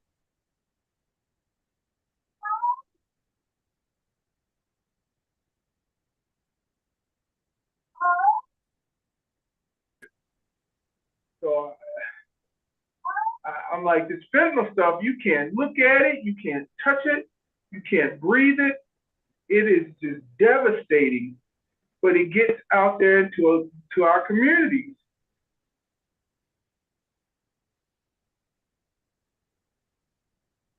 You about to say something, DeAndre? No. No, we with the task force, we've been out all up and down Madison. We go to Lake and Holman, Lake and Pulaski, Pulaski and Harrison, all the areas where you see folks typically experiencing the effects of use with the Narcan and everything, and we give out fentanyl test strip kits too for folks, and that fentanyl is very, very dangerous. But they got xylazine now. That's even more deadly than fentanyl. They got parfentanyl, which is more deadly than fentanyl. So we ain't even fentanyl ain't even a thing anymore. It's all the other stuff that's actually the problem. Right. Well, I mean, we don't know about the other stuff, but I hear that they're lacing the marijuana with this stuff now. Yeah, they got it. Not as much. Mostly heroin. We do with some of the organizations that work alongside us. They do tracking of trends across the city, and there's not a lot that's found in marijuana. It is though, but not a lot. Not as much as heroin. Heroin still by far is the number one substance that fentanyl is found in. Well, yeah. I mean, it's terrible, man. But I think that's one of the things that's hurting our communities. It's like, how do you even get money for this stuff when you're poor like that? But you know what? Look, so I started doing a study with Black males. So that's what I've been doing with the task force, is studying Black males, and we actually in the holding pattern waiting on Cook County Health to let us know what's the next phase of this project we're working on. But I interviewed 24 Black men that were either using, in recovery, or in they were using but never had treatment, using but had treatment, and in recovery. And all of them would just talk about how industrious they were, how they were able to go make some money to fund the habit. And most of them all had jobs. They were all functioning people. Right. But they talked about doing whatever was necessary to feed that addiction, which is crazy because, man, you see all these able-bodied people that just refuse to get up off their shoulders, and them drug addicts will figure out some stuff, man. And again, they're industrious. They will work. They will work their ass off to feed that habit, man. Man, Right. it's crazy. It's crazy. It's It crazy. is. Well, topic of the show is, we have to continue the path of nonviolence because things have been escalating around the city, the country, and so forth, in other cities. So, Are you talking about with ICE? yeah, ICE and whatever forces that may be put upon us, we have to look at trying to be nonviolent because if we escalate along with them, it could go really bad, really fast. And we can't afford to do that, with the other things I just named that's going on in communities. Along with that is now with that government shutdown, because two ladies at church were saying they just retired and now they don't even know if they're going to be getting their pension money. That's true. Well, some people have said that they are still getting their Social Security, and then it was said that as long as you're getting direct deposit, you should be okay. It's just the workers are not getting it. The people on the Hill, the congressmen and senators are getting theirs. I don't know if they're assistant. It's all right. Of course, they got to get this. Yeah, we got to make sure you don't get it. We got to be here to work to make sure you don't get it. So we got to get paid to make sure you don't get paid. Man, that's crazy. I know. Yeah, right. You know what baffles me the most about our country, our democracy, our republic as it stands? Going into almost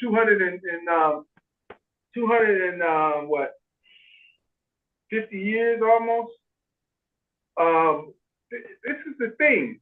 How did these guys? They had to come from there all over the country to come to DC to assemble.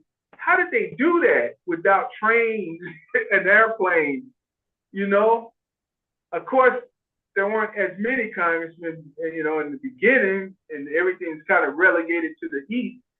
But as things went further west, how did you get there? You had to get there. You had to leave a month in advance to get there. Stay there longer than they usually do, and try to plan and budget and all these things. How did you think about that? Or did they do more work back then?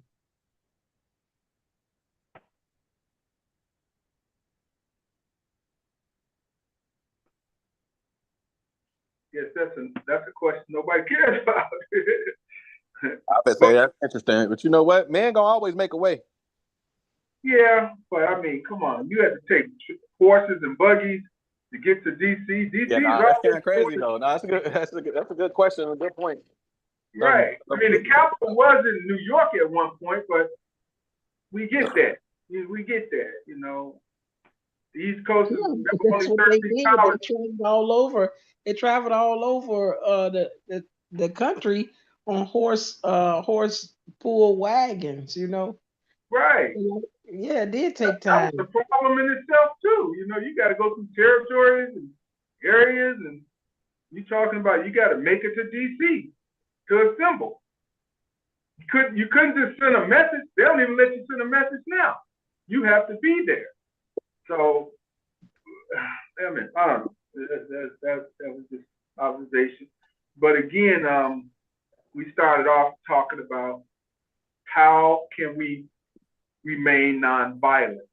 We have to have a state of nonviolence to compete not to compete, but to keep the civility and the peace.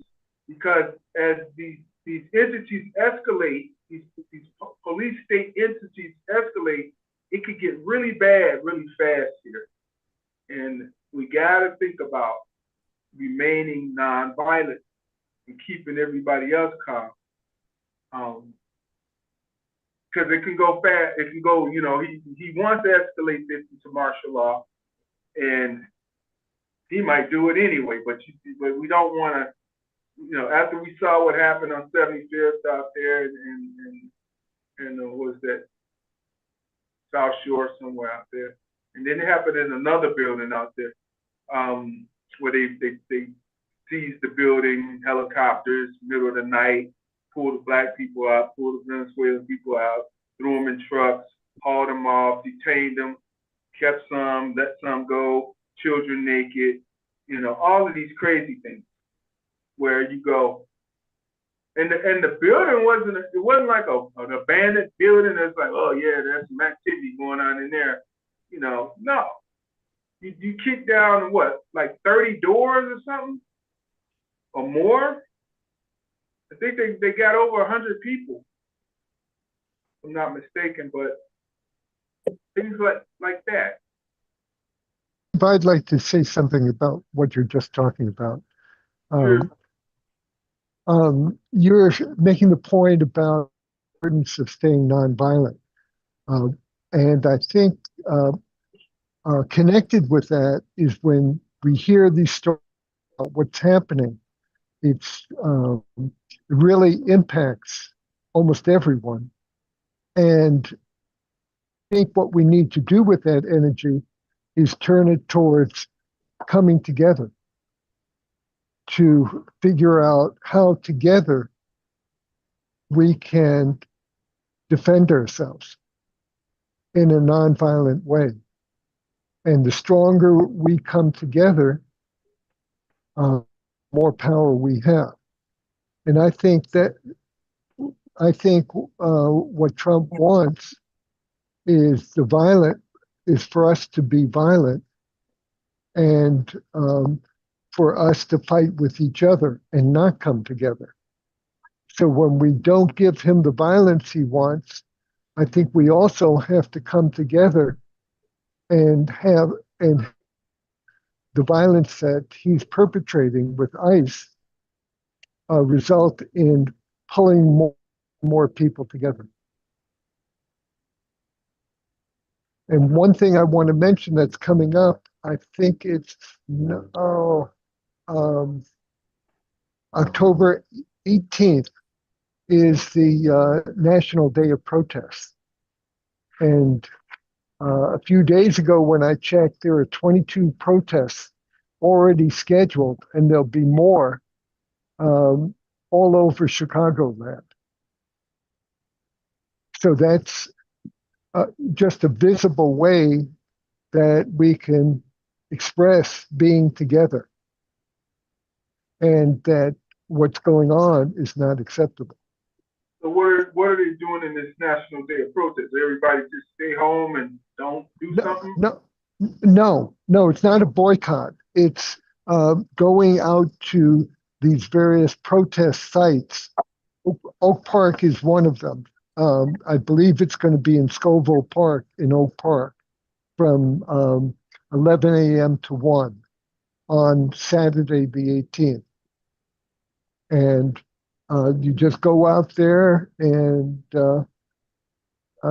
there'll probably be speakers, and I'm guessing it'll be big. And what we've done in the past is march from Scoville Park, which is at Lake and Lake and Oak Park Avenue, march over to Harlem and back. Right. And I think the time before last, both sides of the street from Oak Park Avenue to Harlem were completely filled with people.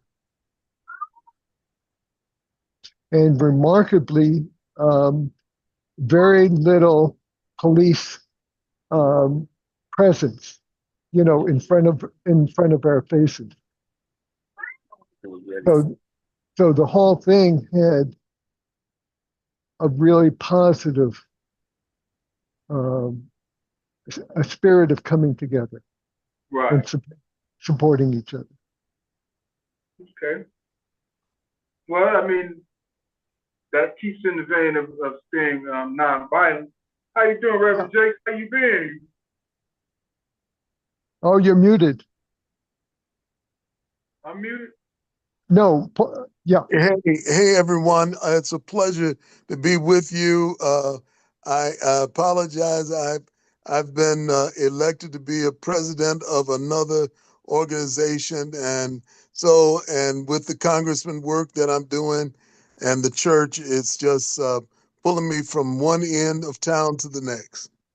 We got you. We got you. Appreciate your time anyway. Oh yeah, and you guys are doing a great job. Yeah, we're trying to get these messages out because things are starting to escalate and elevate, and we want people to remain calm and stay nonviolent. But The comments from the gentleman that last spoke was just point on, and I'm glad that he's a part of this conference call because I certainly advocate nonviolence. I've done 25 marches and we only had one incident where someone joined our group and hit a reporter, and and I certainly let the reporter know that that person was not a part of us because we teach nonviolence before we start marching. Yeah. Nonviolence combined with coming together and Absolutely. being a community. So we take all that energy that is being generated and we turn it into something real positive. absolutely. Do you guys remember Robert Williams? The comedian? No, Robert Williams was a Marine who and I forget where he was, Alabama or something, but he armed his people. They wrote a book about it, had a movie about it, Negroes with Guns. And this was before Martin Luther King and the nonviolence movement. He stood up against the Klan and he won. Right. He stood up and won, Robert Williams. So they would like us to believe that everything happened because we were nonviolent, but everybody wasn't nonviolent. No, I can believe that, and I can understand why that happened down there because you didn't have anybody to protect you. Right. You had to protect yourself. But I'm saying when we live in this large metropolis with all of these people that are not organized and on the same focus, anything can go bad, go south, go bad really fast. Well, listen to what Mr. Reverend James just said. They were doing a peaceful protest, a march, and somebody jumped in and started something with the reporter. I mean, what other way to show violence? Right there with the media that's going to put it out there. So you don't want to show something that's really not true. It's like instigating. All it takes is one person to instigate the wrong thing, and we got total chaos and havoc.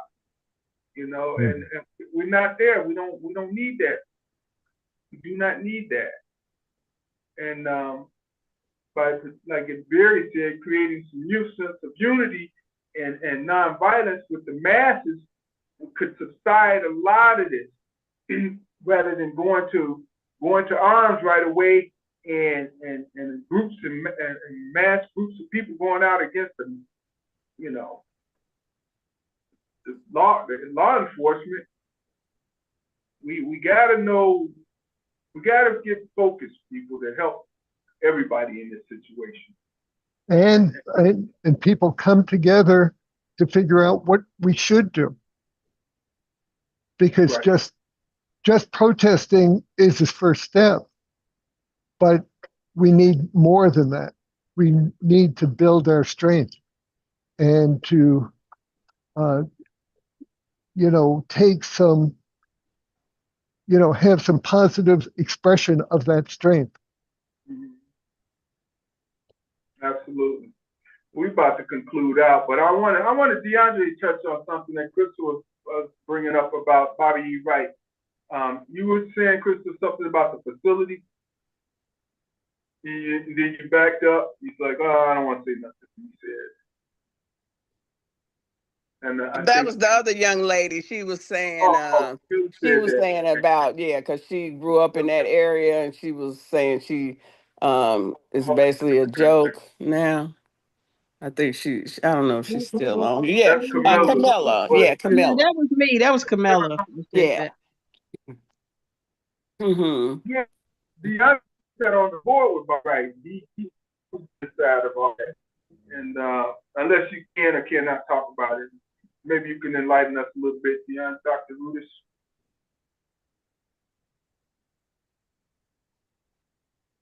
Wait, what do you ask me? They brought up Bobby E. Wright, especially the facility on Madison and Kidd, and it was like, No longer have the facility up there though. pardon. Yeah, they no longer have the facility. They lost it. They had to shut it down. But they have other places now, don't they? Yeah, they got smaller satellites. But Bobby E. Wright isn't doing well at all, though. I was a board member for some time, and I left expeditiously because they had some very bad practices in terms of business. That's part of the reason why they lost that center in the first place. The reality is, it wasn't government cuts and all that good stuff. It's just they don't know how to do business well. That's So it. you know what? Thank you, Dr. Rudis, for saying that, because when I made that statement, that is a joke to me, because I know as a social worker, I had to refer some people to substance abuse treatment, and they chose to go to Bobby Wright. So I'm like, where's your paper? They chose to go there. Right. Because of the mere fact, as soon as they go in and they sign in that they've been in the class, and then they go out and come to the little alley right there on side of the building, and they serving right there. So it's like, it's a joke. It's a joke. Yeah. Yeah. And you talk about when you were talking about our people as giving being professional and giving the right type of services. Niggerville, excuse my term. Yeah. Oh yeah, I call it homie business. So if you want to keep it PG, you can just call it homie business. That's what I call it. That's what I call it. That we, you know what I'm saying? We all, because it's always we always hustling. You feel me? We don't want to professionalize our service in the right way, because the mindset's so stuck on the hustle. And then even when we turn our business into a legit business, we still got to figure out how to hustle within the business and just run it raggedy. You know, just don't do business the way it's supposed to be done. That's why we just can't reach the next echelon like that. I ain't saying all of us, but I just mean, like, you see a lot of these organizations. At this point, I've been saying this, and I'm gonna keep saying it till my face turn blue. It's time for folks to absorb one another. These organizations have to start merging and just create larger entities that offer multiple levels of service in one location. I've said it time and time again. Go buy one of these schools. You got 10 to 15 doors within the school. You have all your services lined up in a row, so people walk down. They got victims advocacy service. They got homeless services. They got job services. They got violence prevention services. They got drug abuse services. They got therapy services. They got clothes.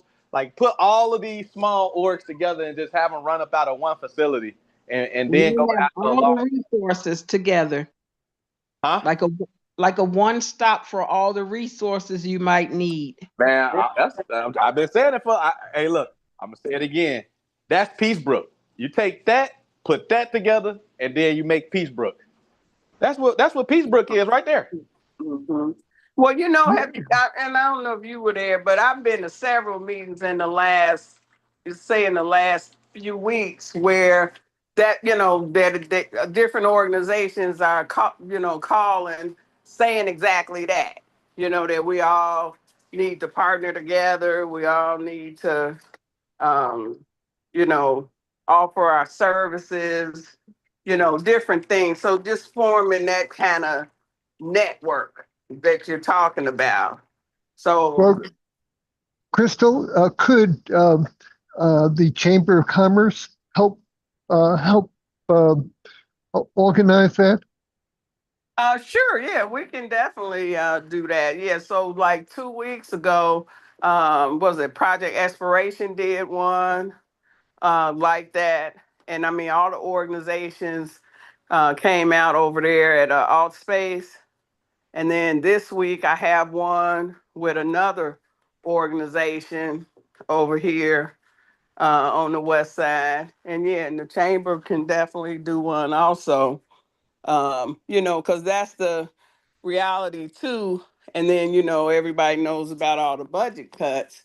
And so, you know, everybody's speaking the same language now, you know, that, you know, like DeAndre was just saying, you know, a lot of people been saying this for many, many years, you know, hey, you know, we need to work together instead of everybody fighting over the same mud pie and stuff, you know, so we can offer these collaborative services across the board and people can really get the service they need. You know, that explanation about Bobby Wright. I remember when them and HSI had formed that Triage. center, yeah, that triage. And then all of a sudden it was there and it was gone, you know, and stuff. So you know, and then, you know, of course, everything was hush hush, you know, I mean, about, you know, well, what happened, you know, and things Yeah, like Bobby that. Wright. Bobby Wright doing bad business. Told y'all Hmm. what happened. Yeah. So, yeah. So that's the thing. So, you know, we got, you know, got to do good business and, you know, everybody be on the same page because, you know, and that's just business, period, you know, where whatever nationality, you're going to have those situations where somebody is not, you know, leading with integrity and things or doing books out the back door. I didn't heard them all, okay? And, you know, and then, you know, the people who believed in them have to jump ship, you know, because they don't want their integrity to go down with the ship Hmm. Hmm. and stuff. So yeah, so I'll definitely talk to Ed. Ed's the executive director, and tomorrow about that, Barry, and I'll update you next week. Well, what um, what DeAndre was talking about is a single location, but there could be multiple single locations. In other Oh yeah, words, definitely. groupings, right? And all of that could be part of the story of Peacebrook. Mm-hmm. And the reason for mentioning the story of Peacebrook is it gives us um, a brand that we're marketing. And, for example, it could be the Peacebrook Healthy Living group Mm-hmm. or the Peacebrook. Now I'm making this up. It could be the Peacebrook group or Mm-hmm. whatever it is. Mm-hmm. Uh, we use it to help um, say that we're all coming together and we have a common story that we're all about, which is Well, helping yeah. each other. Okay, so do me a favor, Barry. Send I can give you Ed's email address. Or Okay. you can send it to the general chamber email address, and then And who? Ed Coleman, he's the executive director of the Oh, chamber. yeah, I Yeah, know Ed. yeah, yeah, But I don't know whether I've got a current. I'll look up the email I have for yeah. Or him. if you have mine, you can send it to me, and then I'll forward it and connect you both. Hmm. Yeah, I'm just looking now, but I don't want to take your time. Yeah. So what was this? Ed Austin Chicago Chamber at Gmail. Ed Austin Chamber at Austin, Gmail. Austin Chicago Chamber. Uh, Yeah. So ED Just one second. Austin. I'm trying to do it on my phone. Oh, okay. Ed Coleman. No, I have his old one at Bethel. So let me mark down. So what's his new email? It's Ed, E-D. Yeah, Uh, Coleman. no, not his last name, just Ed. Does he Just have the Ed. same phone number, Crystal? What, huh? Does he have the same phone number? I believe he does. I got his number, Barry. I'll give you his number. Okay, I have the rest of what she was saying. Yeah, so it's Ed Austin Chicago Chamber,